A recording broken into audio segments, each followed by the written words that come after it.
है defining and non defining features. इसको समझने से पहले हमें समझना होगा कि लिविंग बींग्स के कैरेक्टर्स क्या होते हैं। लिविंग बींग के कैरेक्टर्स होते हैं growth, reproduction, metabolism, consciousness, ability to survive and self replication. इनमें से कौन नॉन डिफाइनिंग होते हैं एंड कौन डिफाइनिंग होते हैं। तो डिफाइनिंग की क्या डेफिनेशन होती है? Those feature are present only in living beings without any exception is called defining features. And the non defining features कौन से होते हैं? जो लिविंग में भी हो, नॉन लिविंग में भी हो और कुछ उनमें एक्सेप्शन भी मिले, ऐसे फीचर्स को हम क्या कहते हैं? नॉन डिफाइनिंग फीचर्स कहते हैं। अब यहाँ पर हम फीचर्स देख लेते हैं। जैसे हम पहला फीचर देखते हैं ग्रोथ। ग्रोथ की अगर हम डेफिनेशन की बात करें तो ग्रोथ की डेफिनेशन होती है increase in number and the mass. That means cell divide होती है तो उसका नंबर का बढ़ना और उसके वेट का बढ़ना, मास का बढ़ना, ये क्या होती है? ग्रोथ। अगर लिविंग ऑर्गेनिज्म की हम बात करें तो लिविंग ऑर्गेनिज्म में जो ग्रोथ होती है वो क्या होती है? इंटरनल होती है।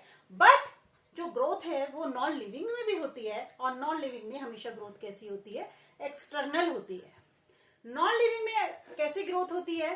जैसे हम एक माउंटेन की बात करें, अगर विंटर सीजन होता है तो वहां पर क्या होती है? बर्फबारी होती है, स्नो पड़ने लगता है, जिससे माउंटेन क्या हो जाता है? उसका सरफेस एरिया बढ़ जाता है। वहीं पर अगर हम सैंड ड्यून की बात करें तो हवा बहुत ज्यादा चलती है तो सैंड एक जगह से दूसरी जगह उड़कर जाने लगती है, जिससे रेत का टीला ऊंचा हो जाता है। डेट मीन्स ग्रोथ तो नॉन लिविंग में भी हो रही है। तो हम ये नहीं कह सकते कि ग्रोथ क्या है? डिफाइनिंग फीचर है ओनली लिविंग बींग्स का, क्योंकि हमें ग्रोथ किसमें दिखाई दे रही है? नॉन लिविंग में भी दिखाई दे रही है। वहीं पर हम दूसरे फीचर की बात करें, रिप्रोडक्शन की बात करें, रिप्रोडक्शन का मतलब होता है producing young ones. That means babies को जन्म लेना, बेबीज का जन्म लेना। तो रिप्रोडक्शन ऐसा नहीं है, रिप्रोडक्शन नॉन लिविंग में तो मिलता ही नहीं है, ये बिल्कुल सही बात है आपकी। लेकिन रिप्रोडक्शन ऐसा नहीं है कि सभी जो लिविंग है उनमें रिप्रोडक्शन होता हो। जैसे म्यूल है, जो खच्चर है, वो कभी बेबी प्रोड्यूस नहीं करता। वर्कर बीज हैं, ट्रांसजेंडर्स हैं, इनफर्टाइल कपल्स हैं। इनफर्टाइल कपल्स जो होते हैं, जैसे हम जैसे लोग हैं, उनमें किसी के बच्चे नहीं होते हैं, तो क्या वो लिविंग नहीं है? वो भी लिविंग है। डेट मीन्स जो रिप्रोडक्शन है वो भी किस कैटेगरी में आएगा? नॉन डिफाइनिंग कैटेगरी में आएगा। अब हम बात कर लेते हैं डिफाइनिंग फीचर्स की। डिफाइनिंग फीचर क्या होता है? मेटाबॉलिज्म। मेटाबॉलिज्म किसे कहते हैं? केमिकल रिएक्शन जिसमें बिग मॉलिक्यूल टूट जाता है स्मॉल मॉलिक्यूल में, उसे हम कहते हैं मेटाबॉलिज्म। कॉन्शियसनेस, समझदारी, जो हर लिविंग ऑर्गेनिज्म में होती है।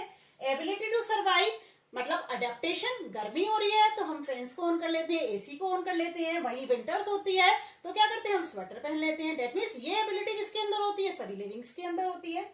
नेक्स्ट वन है सेल्फ रेप्लिकेशन। रेप्लिकेशन का क्या मतलब होता है? कि अपनी जैसी कॉपीज का बनाना, डीएनए का डीएनए से कॉपी करना।